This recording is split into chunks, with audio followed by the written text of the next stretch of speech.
नमस्कार शेतकरी बांधवांनो, मी ॲग्रिकॉस प्रतिभा रोकडे आपलं ॲग्रोवर्ड या चॅनलवरती स्वागत करते. तर शेतकरी बांधवांनो, सध्याचं वातावरण जर आपण बघितलं तर ढगाळ वातावरण आहे, पावसाचं वातावरण आहे आणि या वातावरणामध्ये आपण आपले गोट कांदे जर बघितले तर संपूर्णपणे नुकसान झालेलं आहे. म्हणजेच कांद्याच्या ज्या पाती आहेत ह्या वाकड्या झालेल्या आहेत, त्याचबरोबर शेंड्या असे करपल्यासारखे दिसत आहेत आणि महत्त्वाचं म्हणजे कांद्याचा जो गाभा आहे त्यामध्ये वेगवेगळ्या किडींचा प्रादुर्भाव हा खूप जास्त प्रमाणात झालेला दिसून येत आहे. तर आता याच्या नियंत्रणासाठी आता आपण तातडीने कोणती फवारणी घेणं आवश्यक आहे, कोणते कंटेंट असलेले औषधं कॉम्बिनेशनमध्ये घेणं आवश्यक आहे, याबद्दलची सविस्तर माहिती मी तुम्हाला आजच्या व्हिडिओच्या माध्यमातून सांगणार आहे. तर त्यासाठी तुम्ही आपला व्हिडिओ शेवटपर्यंत व्यवस्थित बघा, जेणेकरून तुम्हाला सविस्तर माहिती होईल. त्याचबरोबर जर तुमचे आणखी काही शेतीविषयक जर प्रश्न असतील तर तेही नक्की मला कमेंटमध्ये कळवा. यावरती नक्कीच मी तुम्हाला रिप्लाय करेल. आणि व्हिडिओला सुरुवात करण्याआधी जर तुम्ही अजूनही आपला ॲग्रोवर्ड हा चॅनल जर सबस्क्राईब नसेल केला तर नक्की करून घ्या, जेणेकरून या पुढचे येणारे शेतीविषयक जेही नवनवीन व्हिडिओज आहेत, ज्याही नवीन अपडेट्स आहेत ह्या तुमच्यापर्यंत वेळेत पोहोचतील. तर चला आपण व्हिडिओला सुरुवात करूयात. तर शेतकरी बांधवांनो, या ठिकाणी तुम्ही बघू शकता की कशा पद्धतीने कांद्याच्या पाती ह्या खाली पडलेल्या आहेत, वाकड्या झालेल्या आहेत, पीळ पडलेला आहे. त्याचबरोबर कांद्याचा जो गाभा आहे त्यामध्ये मवटा असेल किंवा इतर रस शोषणाऱ्या किडींचा प्रादुर्भाव हा खूप मोठ्या प्रमाणात सध्या झालेला दिसून येत आहे. तर याच्याच नियंत्रणासाठी आता आपल्याला तातडीने फवारणी करणं हे फार गरजेचं आहे. तर आता जाणून घेऊयात की नेमके कोणते औषधं हे घेतले पाहिजे व त्यासोबत महत्त्वाचं म्हणजे की त्या औषधांचे योग्य प्रमाण हे किती घेतलं पाहिजे.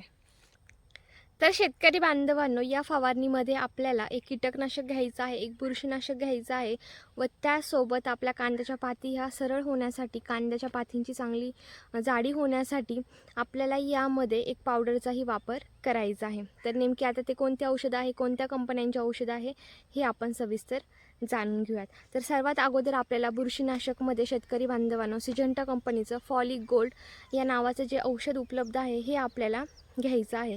याचं प्रमाण घेत असताना हे आपल्याला 15 लिटरच्या पंपसाठी 35 ml असं घ्यायचं आहे. यामुळे काय होणार आहे की कांद्याच्या पाती ह्या वाकड्या वगैरे होणार नाहीत, कारण वातावरणामुळे काय होत आहे की जसं वातावरण चेंज होत आहे तसं आपल्या पिकावर याचा परिणाम होत आहे. तर यामुळे आपल्या पिकाला करपा वगैरे येणार नाही, शेंडे पिवळे पडणार नाहीत. तर याचा वापर आपल्याला आवश्यक हा करायचं आहे. तर हे झालं बुरशीनाशक. त्यानंतर कीटकनाशकमध्ये आपल्याला UPL कंपनीचं लॅन्सर गोल्ड म्हणून जे मार्केटमध्ये औषध उपलब्ध आहे हे आपल्याला घ्यायचं आहे. याचं प्रमाण घेत असताना हे आपल्याला 50 ग्रॅम प्रति पंपासाठी असं घ्यायचं आहे. यामुळे काय होणार आहे की रस शोषणारे कीटक असतील, थ्रिप्स असतील किंवा मवा असेल, या सर्व किडींचा पूर्णपणे नायनाट होण्यासाठी मदत होणार आहे. तर हेही औषध आपल्याला घेणं हे फार महत्त्वाचं आहे. यानंतर तिसरं म्हणजे की मॅग्नेशियम सल्फेट. तर हे आपल्याला पावडर फॉर्ममध्ये जे मॅग्नेशियम सल्फेट येतं हे घ्यायचं आहे. यामुळे काय होणार आहे की पाती ह्या हिरव्यागार होण्यासाठी मदत होणार आहे, पातींची जाडी होणार आहे आणि मेन म्हणजे पाती ज्या आत्ता खाली पडलेल्या आहेत ह्या सरळ होण्यासाठी मदत होणार आहे.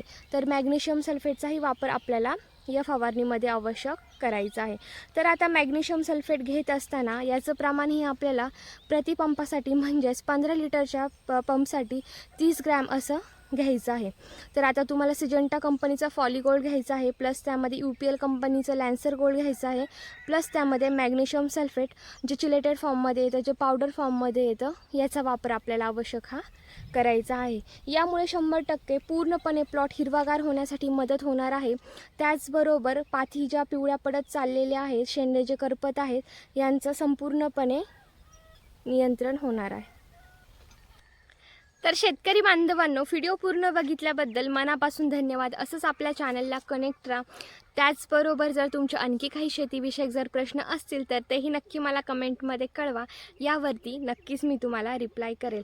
आणि हा व्हिडिओ इतर शेतकऱ्यांपर्यंत नक्की शेअर करा, जेणेकरून त्यांना या व्हिडिओच्या माध्यमातून मदत होईल. कारण गोट कांदे हे खूप महत्त्वाचे आहेत. आत्ता जर आपण बियाणांची व्यवस्थित काळजी घेतली नाही तर पुढच्या वर्षीसाठी आपलं खूप मोठं पैशाचं नुकसान होऊ शकतं. त्यामुळे जर तुम्ही आत्ताच व्यवस्थित फवारे वगैरे केले, वेळेत जर त्यांना खतं दिले, पाणी दिलं, तरच आपल्याला बियाणं हे पुढे जाऊन चांगलं मिळू शकतं. तर यासाठी तुम्ही ही तातडीने फवारणी करणं हे फार गरजेचं आहे. तर कसा वाटला तुम्हाला आजचा व्हिडिओ नक्की कमेंटमध्ये सांगा आणि हा व्हिडिओ इतरही शेतकऱ्यांपर्यंत नक्की शेअर करा. आणि महत्त्वाचं म्हणजे जर तुम्ही अजूनही आपला ॲग्रोवर्ड हा चॅनल जर सबस्क्राईब नसेल केला तर नक्की करून घ्या, जेणेकरून या पुढचे येणारे शेतीविषयक जेही नवनवीन व्हिडिओज आहेत हे तुमच्यापर्यंत वेळेत पोहोचतील.